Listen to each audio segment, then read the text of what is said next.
Good afternoon to you all, and it is very good to be with you again. Today's program represents the fifth conversation in our series on racial injustice, and we are very pleased to bring you this afternoon three prominent members of our university community to address these complex topics on a manifestation of racial injustice in income inequality, gentrification, and redlining. According to the Federal Reserve, white families today have nearly 10 times the net worth of Black families and more than 8 times that of Hispanic families. This week's conversation will shed light on how the interconnectedness of income inequality, gentrification, and redlining produce this result. Home ownership is a critical tool for building wealth and achieving financial well-being in this country. Lawmakers at the local, state, and federal levels have engaged in a long-standing practice to secure land for, reduce barriers to, and expand the wealth-building capacity of property ownership and affordable rental housing. Unfortunately, many of these efforts have almost exclusively benefited white households. We have witnessed Black and brown people, yes, Americans, removed from their homes, denied access to wealth-building opportunities, and relocated to isolated communities. Across this country, historic and ongoing displacement, exclusion, and segregation continue to prevent people of color from obtaining and retaining their own homes and accessing safe, affordable housing. For centuries, structural racism in the United States housing system has contributed to stark and persistent racial disparities in wealth and financial well-being, especially between Black and white households.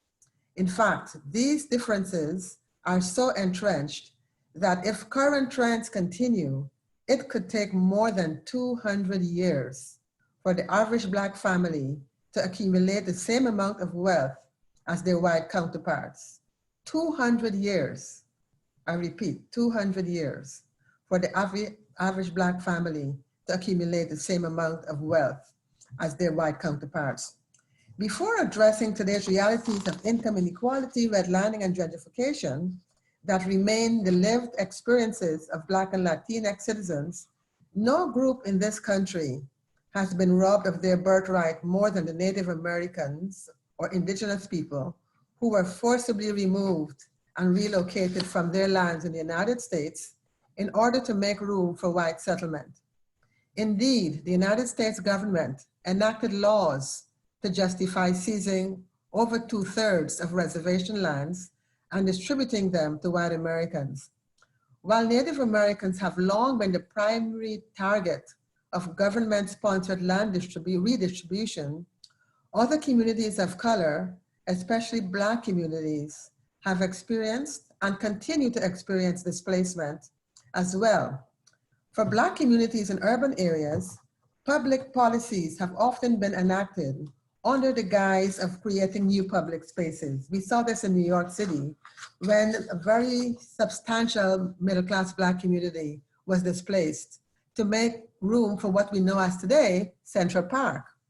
We also saw the same thing happen in Atlanta when a couple of decades ago, when Atlanta was going to be the host of the Olympics, the International Olympics, to create Centennial Olympic Park, we saw the displacement of 30,000 African-American Black families from those lands.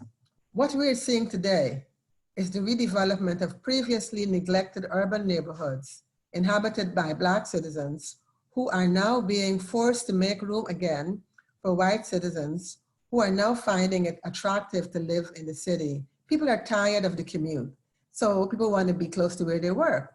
And hence we see the movement from the suburbs to the urban center. At one point we saw white flight to the suburbs. Now we're seeing the other kind of movement. And what results from that is we're seeing low-income individuals being forced out into the suburbs, where we're seeing low-income families and where we're seeing white settlement and expansion within the urban centers. These policies and practices have stripped Black communities of the wealth and financial stability found in property ownership and affordable rental housing. While some experts cite the economic benefits of gentrification, many recognize its role in exacerbating racial inequality, as well as in the suburbanization of poverty. As I mentioned before, we see low-income people being forced to relocate from the cities into the areas outside them. Perhaps nowhere are the effects of gentrification more noticeable than in the nation's capital. When I moved from New York to Washington, D.C. in 1980, Washington was then known as Chocolate City. I don't even know whether we still refer to as Chocolate City. And I will turn to Chris and I will turn to James and Rosemary, my namesake, to comment on that.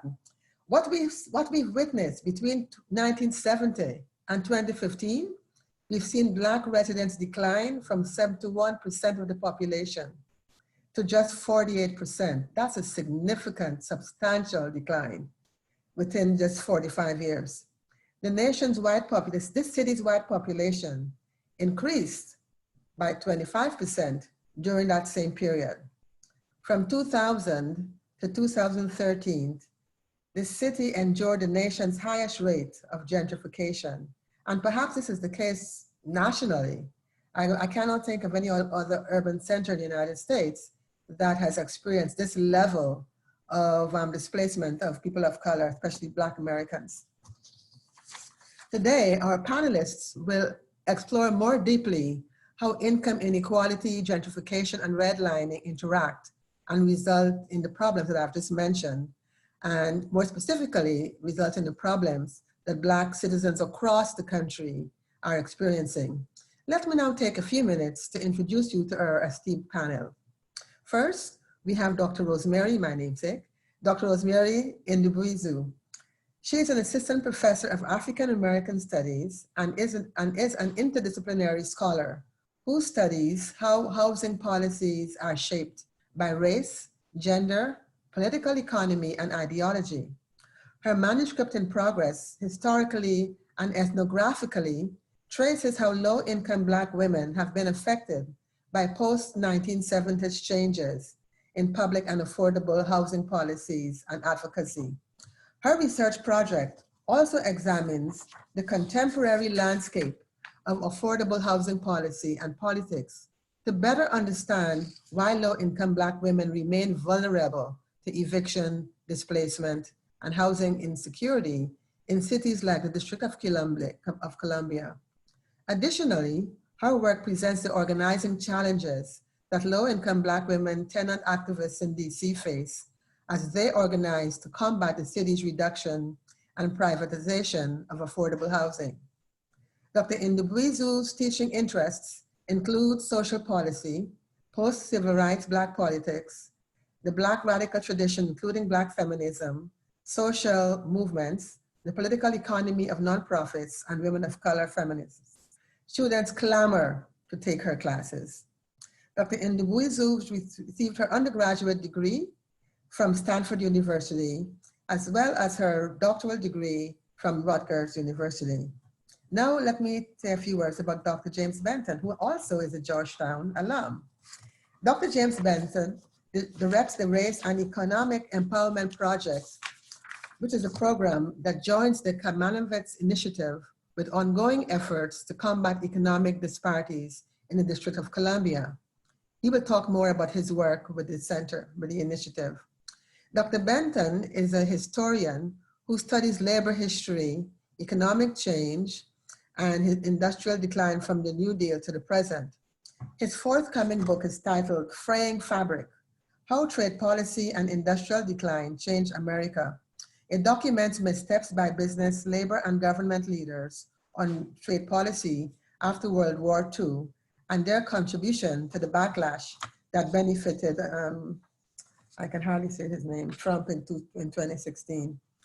Before joining the initiative, he worked in President DeGioia's office, working with the president, senior leaders, and the Society of Jesus, all but otherwise known as the Jesuits, as well as working with the descendants of the enslaved people sold by the Jesuits. Dr. Benton earned his master's and doctoral degrees from Georgetown University and his bachelor's degree from the University of North Carolina at Chapel Hill. Now let me introduce our moderator. Christopher Murphy serves as the Vice President of Government Relations and Community Engagement. In this role, he manages the university's strategic relationship with the federal and district governments, community organizations and leaders, as well as the Georgetown neighborhood. Through his work, he seeks to advance the university's long-term sustainability, promote the common good, and enrich students' educational experience. Before joining Georgetown, Christopher served as the Chief of Staff to former Mayor of Washington, D.C., Mayor Vincent Gray. He's also held senior leadership positions in the United States Department of Housing and Urban Development during the Obama administration and Atlantic Media Company. He also served as in the Clinton administration on the startup team for AmeriCorps.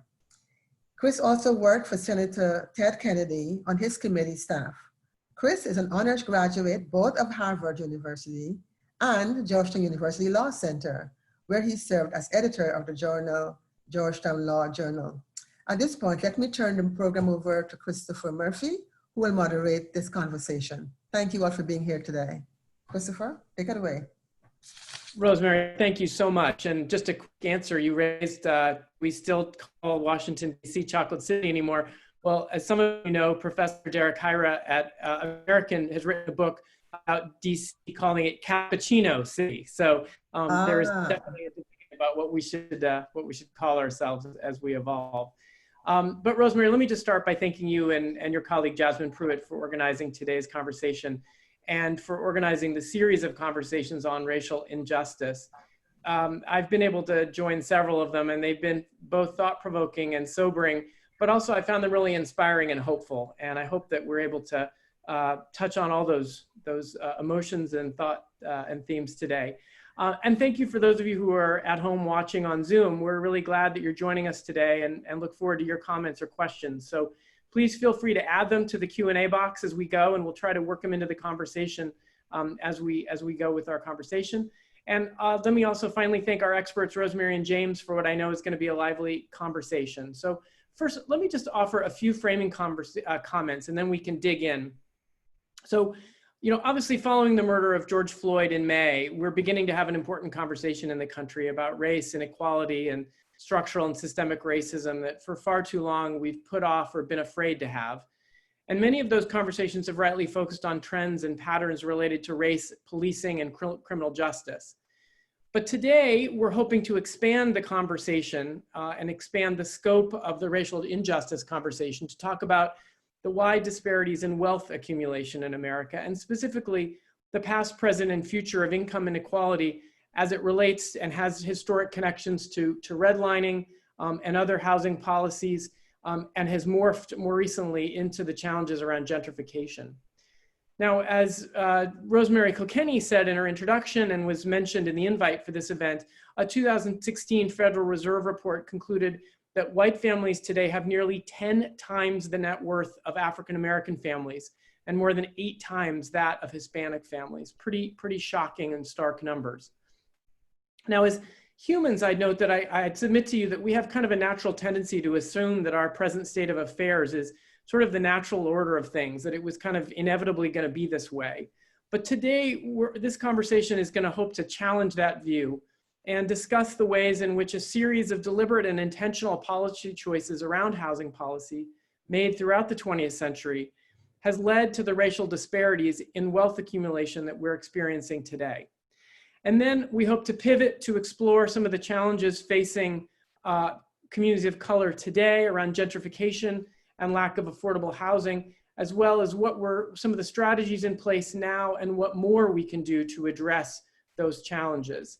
And I would note that while all of the things we're going to talk about are national trends and national policies, I'm hoping that we can also take the opportunity where possible to use our hometown of Washington, D.C., and our history and experience here in the nation's capital as a case study. So it's a lot to cover, but let's go ahead and dig in. So Rosemary, let me start with you. So we start with this premise of wealth accumulation and income inequality.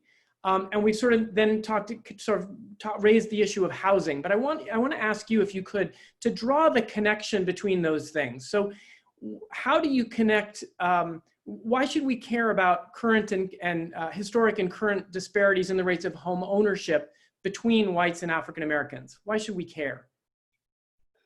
Well, thank you so much for inviting me. And thank you again I'm excited to be on this panel, and I'm excited for the opportunity to talk with you all. So that's a great question, Christopher. I think the best way to talk about this, given that the rebellion has forced us to have a national conversation around race and the legacies of race, housing is a cornerstone issue, and for the very reason that all of us need shelter. And so historically, what has happened in the pursuit of trying to secure shelter in a society that only gives shelter if you can pay for it, has been that there has been an active practice of sustaining housing inequities. And so I'm going to talk briefly about home ownership, and then I'm also going to talk about the renter and tenants in DC, and talk about how race has impacted both home ownership, but then also tenants and the tenant class in this city. And most of my points will also be on DC, because my research and my political commitments are in DC.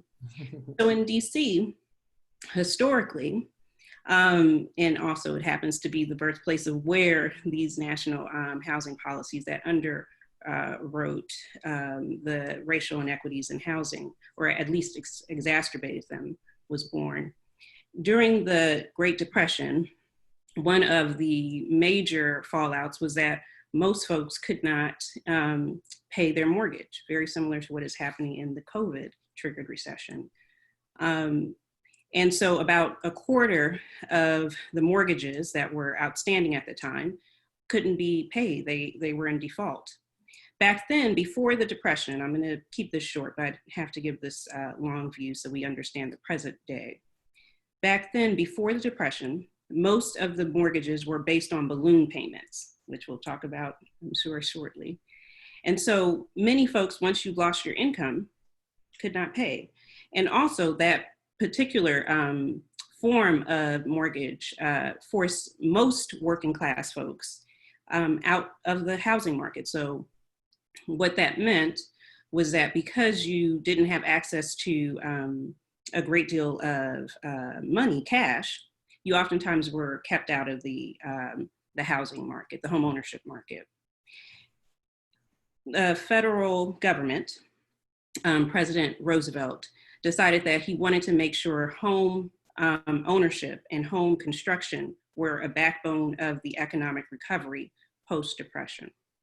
And so they passed a slew of laws in the 1930s. And one of the critical laws that they passed is that they said that the government will now insure mortgages, which would then mean that more working class people, and when I use the term working class, I mean those who have to sell their labor. I use that term so that we have a broad understanding of who's included when we talk about the working class.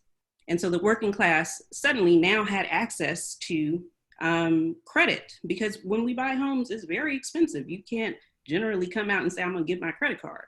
You usually have to have access to capital. You have to have access to some form of capital.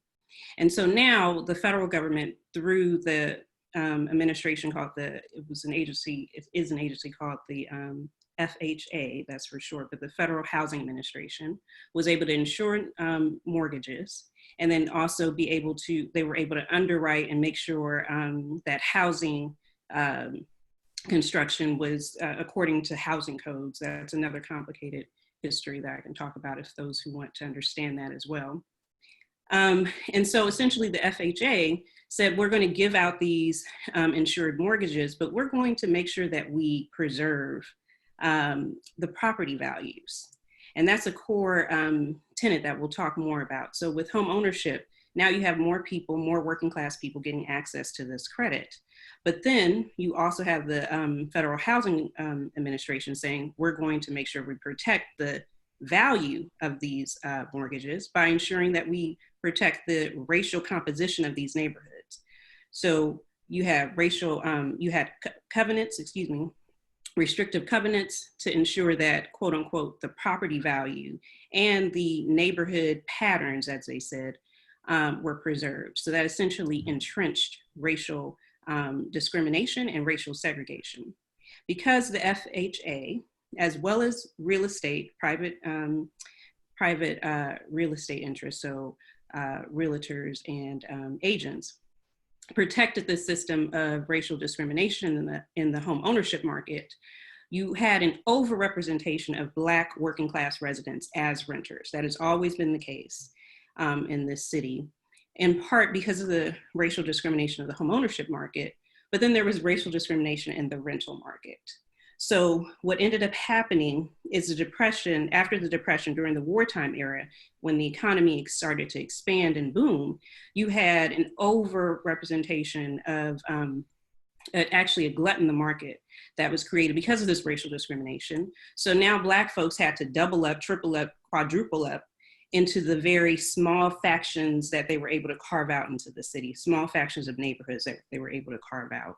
At one point during the wartime, for Black families, if you were looking for a home, apartment or home, the vacancy was less than 0.1%.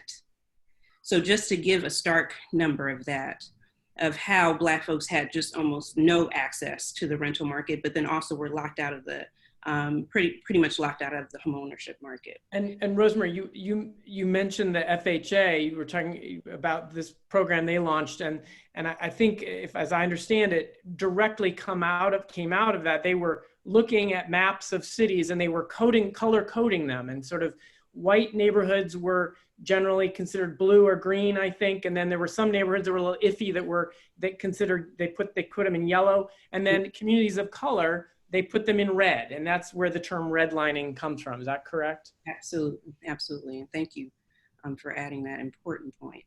No, so James, can I ask you, and Rosemary touched on some of these restrictive covenants.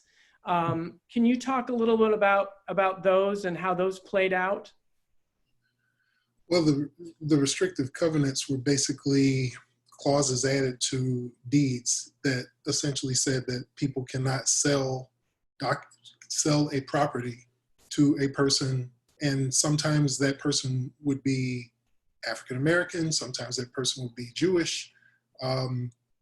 Those were essentially outlawed in 1948 by the Supreme Court in a court decision that escapes me.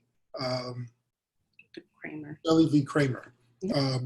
And so that's basically how those covenants operated. Although they were stricken down in the 40s, they continue to turn up in deeds even today.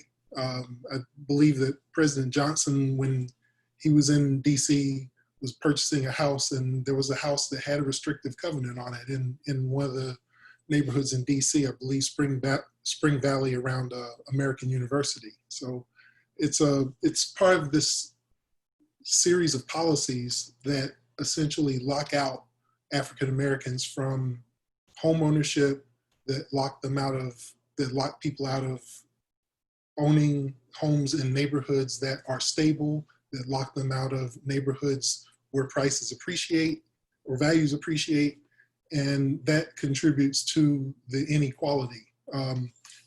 Rosemary Kilkenny had mentioned the 10-to-1 wealth disparity that exists between Black and white families in the United States. There was a report a few years ago that showed in DC the wealth gap is roughly 81-to-1. So that's essentially, for every dime an African American family has, there's a white family that has $8.10 in wealth. And so that the main driver of that is policy, housing policy, like Dr. Ndubuizu mentioned, restrictive covenants, practices by realtors, block busting, breaking up a block that's owned by one race, and then transitioning that block to a different race, steering, where you steer potential buyers into certain neighborhoods based on their color. and land contracts. Many people might have been introduced to land contracts by Ta-Nehisi Coates' article a few years ago in the Atlantic. But that practice of buying a house where you are essentially responsible for the maintenance, the taxes, the upkeep, and if you miss one payment, everything you've poured into it, you lose. You are evicted. The property goes back to the owner to sell the contract again. And we've seen those contracts again and even now in major American cities. He wrote about Chicago. I know that they've come back in cities like Detroit. I'm not sure if they exist in DC, but I wouldn't be surprised given how expensive this market is.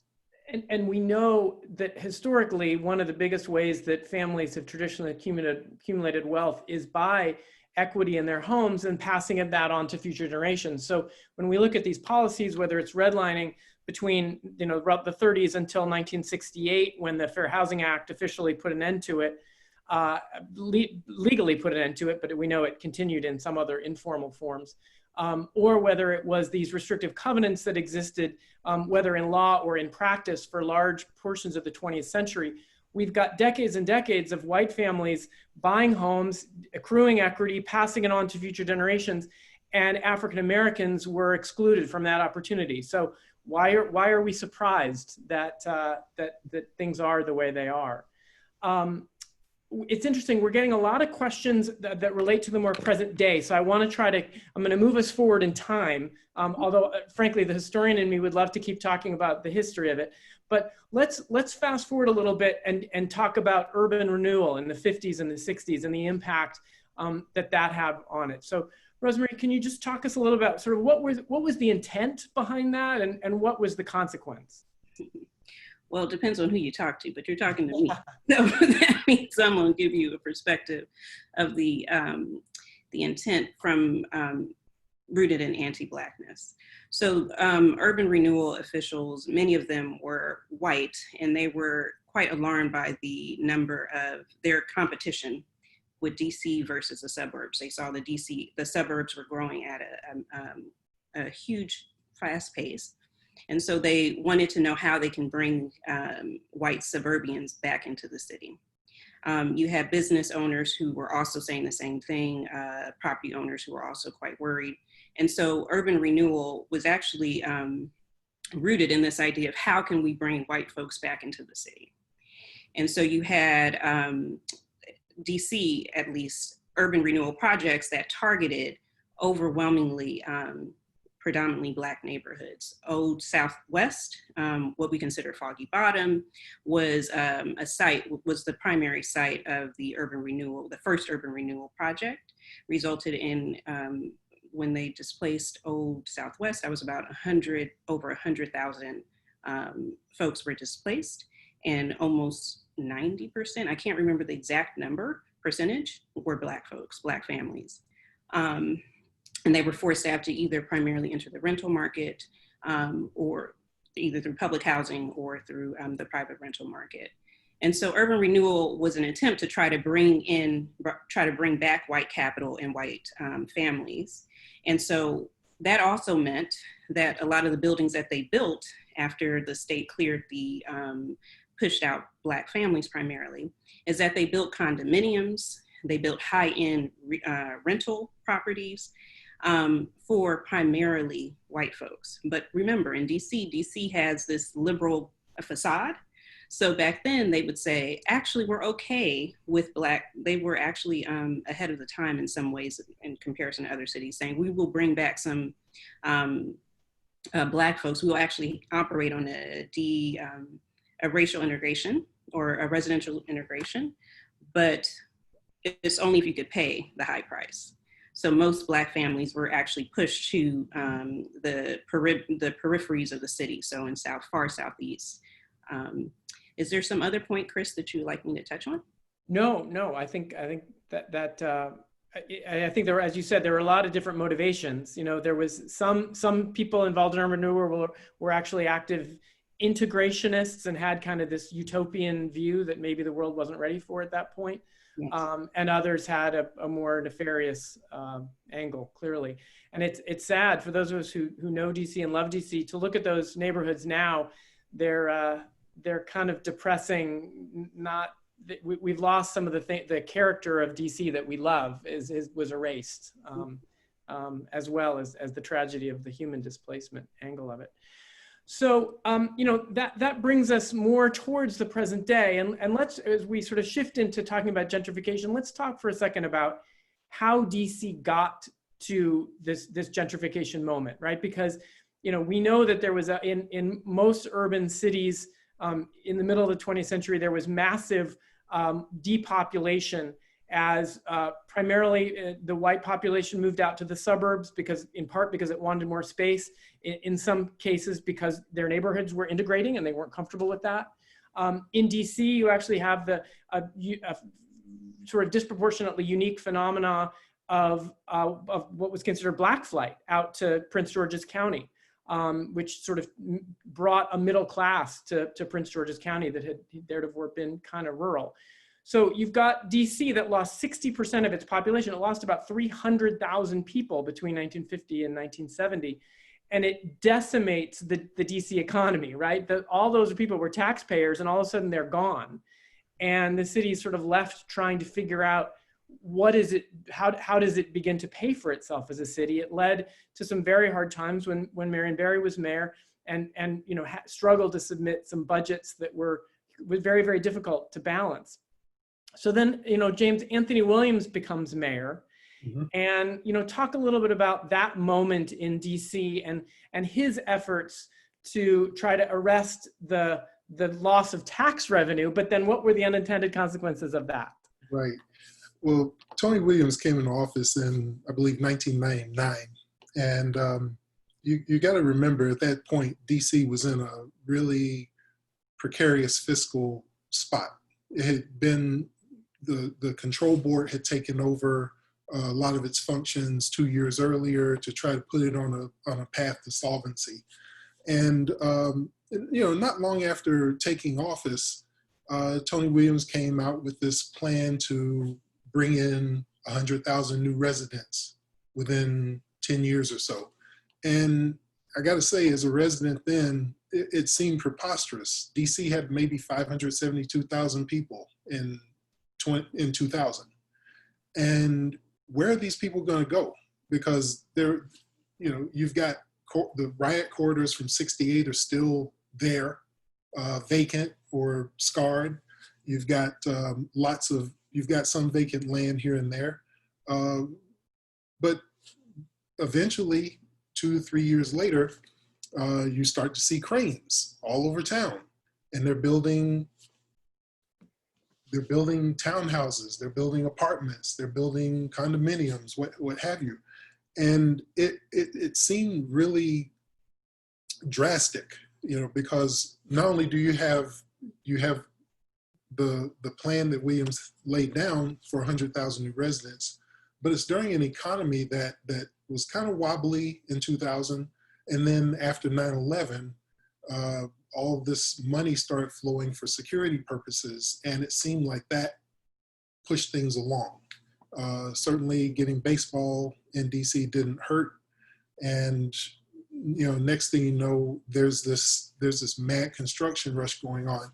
We go back to Southwest, and the neighborhood where 50 years earlier had been wiped clean of working class Black and Jewish residents, because old 4.5 Street, now 4th Street, was pretty much the dividing line.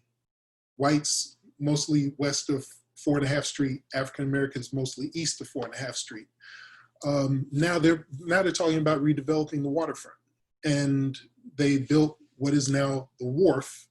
And the process has been dizzying, to say the least, and frightening, to put it more bluntly, because people in neighborhoods like Southwest see this wave of development coming through the convention center, coming through downtown, coming through Southwest into the old Navy Yard district, and really transforming the city. And they're starting to wonder what's going to happen.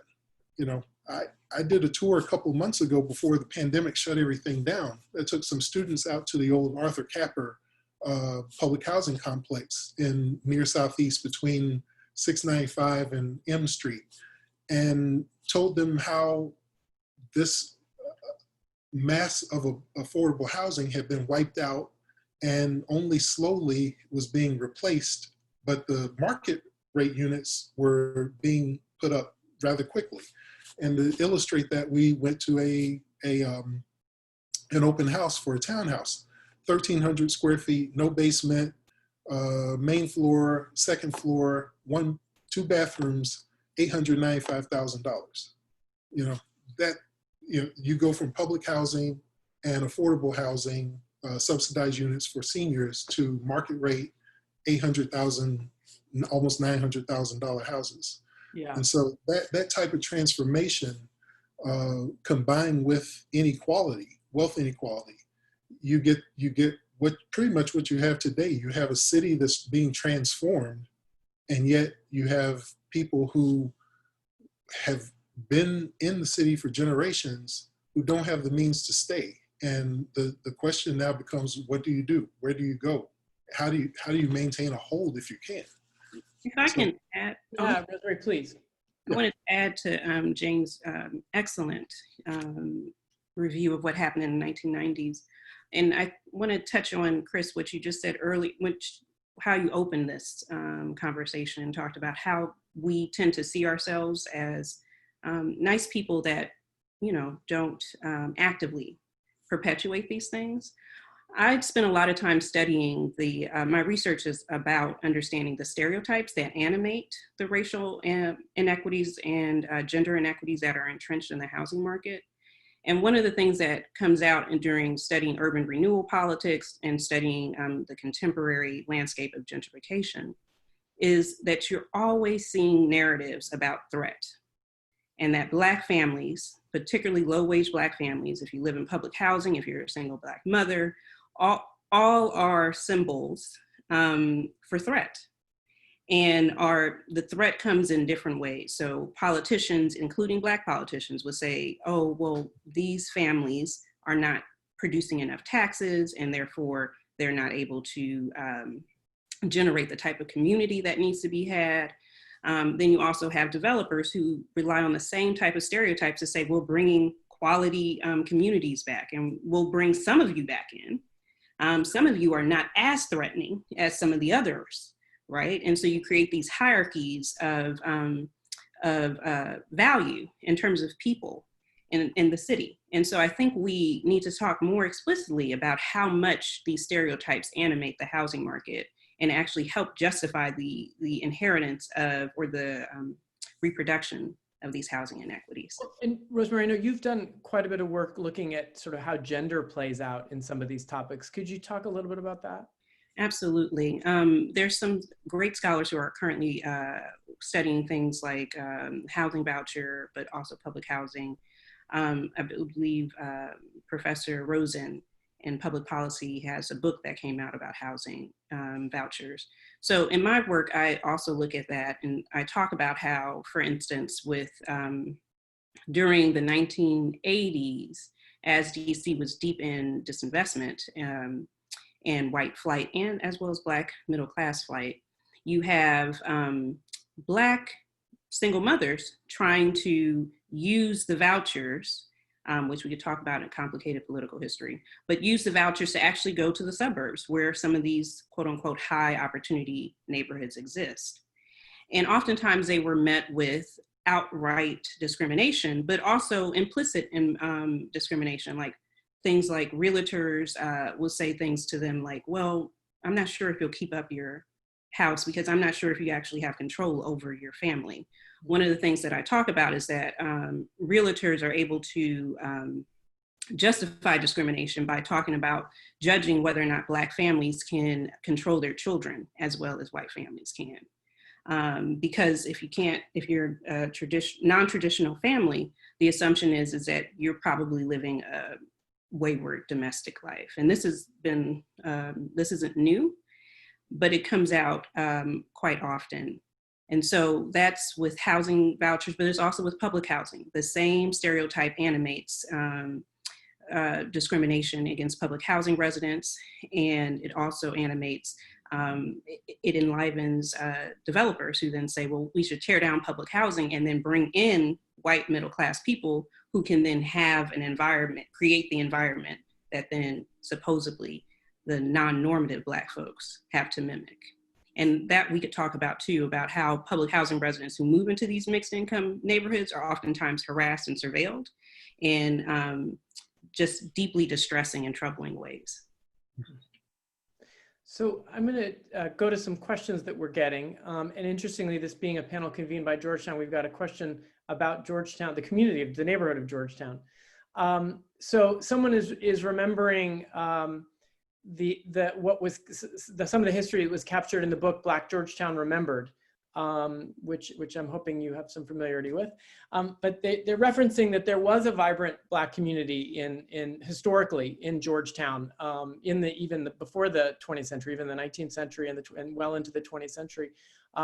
And sort of pointing out that that's certainly not true today as it was then.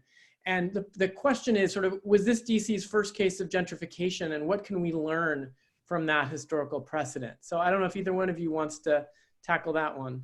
You know, I'm giddy over these questions. What happens in neighborhoods. Georgetown is an excellent example. Georgetown arguably was one of the first that was gentrified through primarily private means. And actually urban renewal officials in DC cited Georgetown and said that they hoped that urban renewal will generate the same outcome that was done in Georgetown. And so it's pretty blatantly racist, right? Absolutely.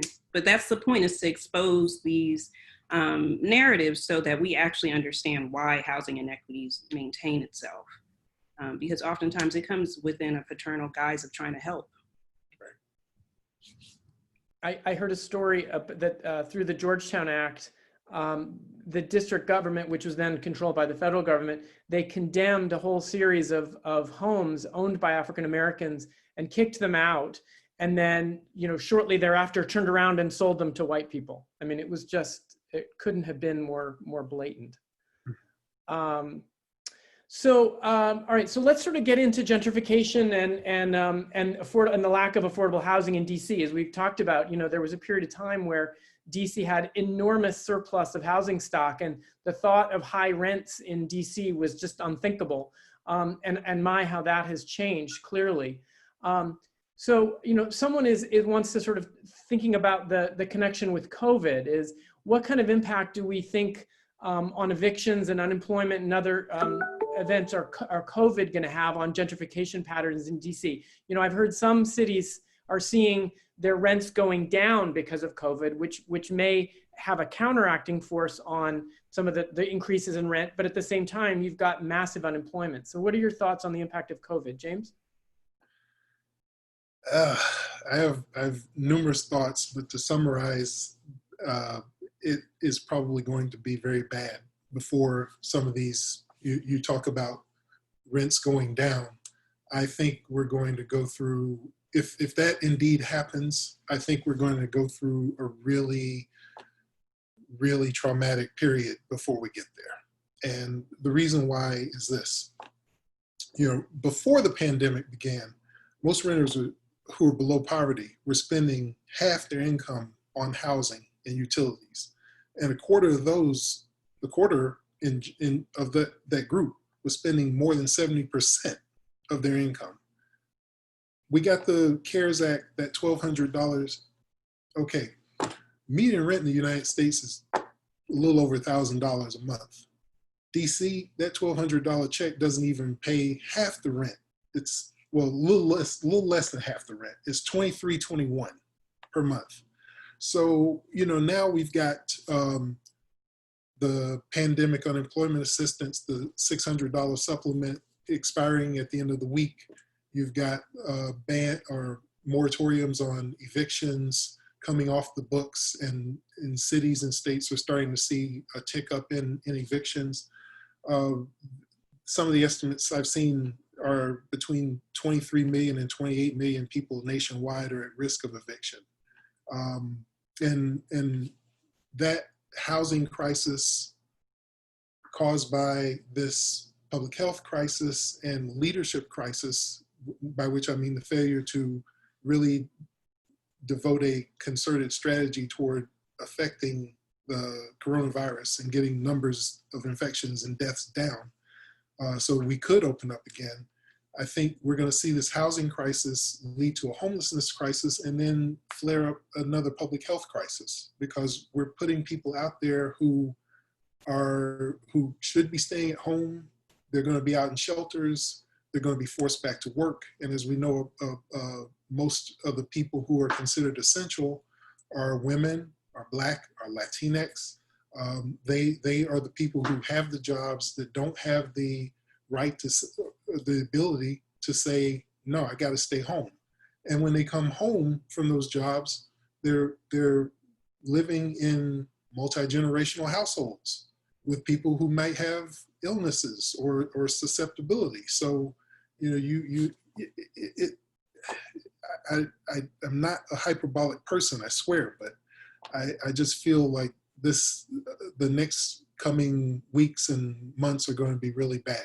And if we do get to a point where rents go down, we're going to go through a lot of trauma before we get there. And, you know, Rosemary, so much of what we've talked about today are kind of the, in some cases, unintended consequences of well-intentioned policies. What are your thoughts on what are some of these policies that DC or other big cities, or the federal government for that matter, should be thinking about to try to get out in front of the problem, and how do we avoid any unintended consequences that come with that? Well, we have to wrestle with a very big question of, are we as a country willing to reinvest, redistribute our taxes so it actually goes to human need? Right now, we have many organizing groups throughout the country saying cancel the rent, because we're thinking in terms of how do we make sure that working class residents, working class tenants get access to relief that actually is relief. Because as James said, the $1,200 is a stimulus for maybe half of your expenses in DC. And so if that, and so I think that's what a lot of groups on the ground are saying, you need to have debt relief that actually goes to tenants and workers, instead of having stimulus that goes primarily to corporations and then we hope trickles down. That will not work in this moment. And that's what we have been doing as policy for the last maybe 40 or 50 years. One of the things I've heard from economists, though, is if you just cancel rent, you're just kicking the problem upstream to landlords. You know, so the vast majority of apartment buildings are owned by smaller landlords. And is it just putting their mortgage at risk? And do they stop investing in the safety of their apartment buildings? So, I mean, that seems like that has to be at least something to be considered. Absolutely. We actually have people thinking about these questions just as you, that's a great question. We do know that property owners are getting mortgage forgiveness, and there is some flexibility there.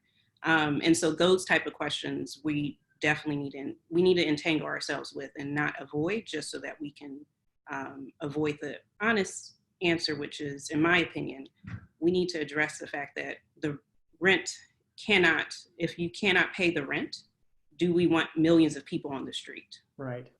I was heartened to see in the DC Council's budget, the most recent version of the budget, they've ramped up pretty significantly the money they put into the emergency rent assistance program. So hopefully that will be making a difference. Another question we got about Richard Rothstein's book, which I know you're both familiar with, The Color of Law, really interesting book primarily about, but not exclusively about redlining. Rothstein has sort of somewhat controversially referred to gentrification as an opportunity. And I think he intentionally is trying to be provocative there. But what he's saying is obviously the upside is that you're bringing in capital into low income neighborhoods. You're bringing in amenities to low income neighborhoods, that like grocery stores and things that previously weren't there, but obviously at great cost. And so the question is, what are some strategies that that we can think about employing, or policies that we can think about employing to sort of use, picking up on that, a notion of an opportunity, how can we use that instead of displacing longtime residents? How can we use it to support longtime residents? Any thoughts? If I had an answer to that, I probably wouldn't be here. But seriously, I think one of the answers is policy got us into this mess, and we're going to have to find a way to design policies that are equitable. Forget more equitable. We need equity in the first place. The Homeowners Loan Corporation, the group that under the New Deal group that created the redlining maps under FHA, the VA, not the VA, the GI Bill after World War II. All of those were policies that were well-intentioned, but we see how they turned out. The many cities that have areas of disinvestment tend to follow the maps that were drawn 80 years ago. The creation of suburbs after World War II that people were able to take advantage of through GI loans and low interest assistance of all sorts helped create the wealth gap that we see today. So, Rothstein may argue that this is an opportunity, but I think the opportunity isn't necessarily moving a bunch of poor people amongst a bunch of wealthier people and calling it a day. It's, you got to find some way to put the poor folks on an equitable basis with their counterparts. Otherwise, you're just setting us up for another failure and another series of events where 20, 30 years down the road, we'll be looking at all the destruction going, what did we do wrong? And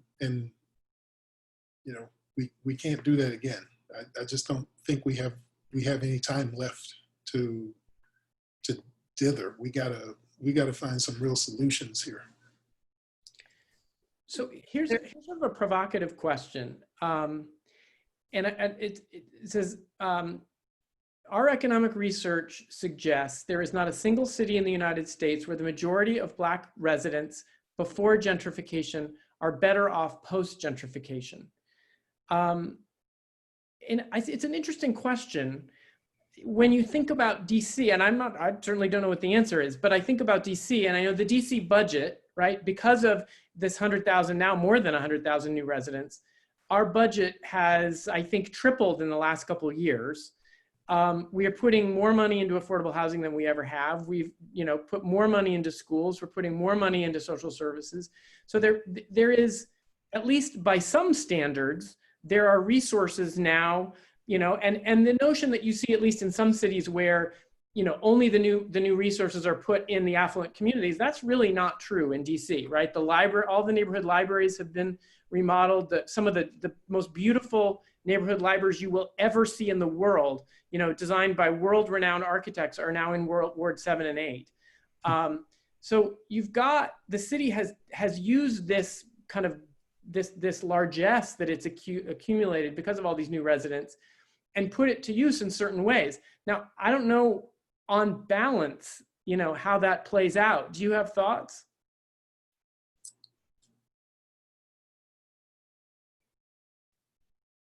Yeah. Well, one, I think that is the argument a lot of politicians, particularly after Anthony Williams have given, to say, well, this is why we need gentrification, because we need the influx of new capital to actually reinvest into these services. However, if low-wage consumers, Black mothers cannot afford to pay for the high expensive milk in Whole Foods, the likelihood of them using libraries is there's a big question there. I won't say that it's not the case. And the likelihood that they'll be able to stay in the neighborhood, that's the major point. Mm-hmm. Actually, we're sharing this point, but then I also have to address the fact that there's a suburbanization and there's a reverse migration going on. So most Black folks are going back to the South, where they actually have fewer housing protections, fewer tenant protections. or they're going to the peripheries of the DC metro area. And so we know that that means that even as DC claims that they're using these resources to give to make sure that DC life for all residents increases, if the rents are going higher and higher, the likelihood that you'll be able to benefit from these services goes lower and lower. And we have to address that structural inequality, not by saying, well, if you get the chance to stay. The way you get the chance to stay is actually to do these structural policy decisions. Things like you have to have those uncomfortable conversations about rent control. You have to have those uncomfortable conversations about public housing. And you have to do it under the guise of saying, what can we do to make sure that this is a 21st century version of making sure people can actually afford to pay the rents in these cities? All of the population, not just the population that can afford to bring quote unquote new capital. Yeah, I was thinking also, Rosemary, that for every new library, you might have 10 or 12 residents who've been here for 3 generations, whose family owns a house and has seen the assessment skyrocket, and they don't know how they're going to be able to maintain it or pay the taxes to stay. And then they're thinking, well, we could sell it and we could make a ton of money, but then we're out of here because we're not going to be able to purchase and stay in the city.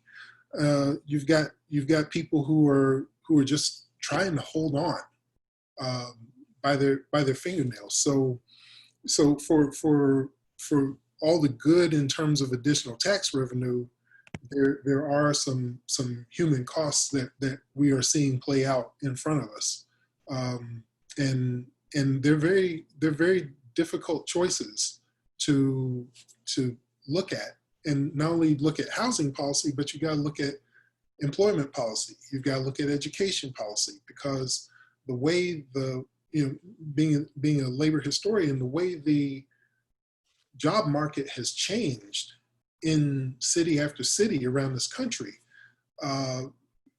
you have to be better prepared, better educated, and better equipped to navigate a market that, though desegregated, is not integrated, where primarily if you are African American and you have a certain level of education, you're going to be tracked into a job where there are fewer chances for advancement than your white counterparts who are equally or higher educated. You're going to be tracked into a job where instead of training by doing, you're going to be using formal education. And we didn't see that in DC because we didn't have the industrial base that most other cities had that were affected by deindustrialization. But we certainly had effects on the local economy because of ways in which the federal government changed. The ways in which we had more reliance on outside contracting, fewer employees because of either cutbacks or austerity policies over the last 40 to 50 years. So even that has changed. The idea that DC was this town where if you got a good government job, you could make your way into the middle class and stay there as a Black person. That's not guaranteed for anybody. And so, we've got to look at all these sorts of policies. I know we're talking about housing today, but housing links with employment, links with education in lots of ways. And these are going to be difficult conversations to have. And certainly this spring and summer, with the number of people being willing to talk about race, that is encouraging. But that conversation has reached the point where people really need to start thinking about some really tough decisions. How do you address 400 plus years of policy, white supremacy, discrimination, all those sorts of things, and build a truly multiracial democracy? You can have one or the other, but you can't have both, and they're not going to coexist. So, sorry to get on a rant, but that's not a rant. I was going to say these are the types of questions that we need to answer. That's right.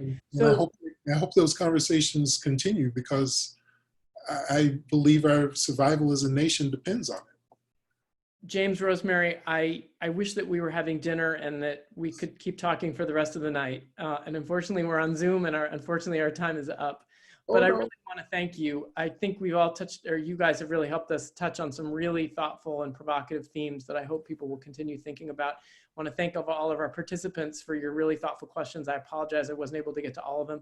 Let me now turn it back over to Rosemary Kilkenny, who's going to close us out. Thank you very much. This has been a wonderfully enlightening discourse. And we're really all grateful to you, James, to you, Rosemary, and to you, Christopher, for the tempo of these questions. And as you said, we could go on for many more minutes and much rest of the afternoon. And what I would like to say is from the various conversations that we've been having for the past 4 weeks, there is a theme, and we see how much education is linked with economy, with economics, with housing. It's all interconnected. And so I believe that we are going to continue with these conversations. We have one more next week. And next week's conversation is about political and social activism in the Trumpian era. And we've witnessed significant protests going on in our country following the murder of Mr. Floyd and others. And so we will have some very good discussion with Professor Anthony Cook, who's at the Law Center, and Dr. Soika Colbert, who is the Vice Dean of the College of Arts and Sciences and the Idol Family Professor as well. And so we hope you will join us next week for another enlightening discussion. And we thank you all for participating today. And for those of you who were the presenters, you did a fantastic job.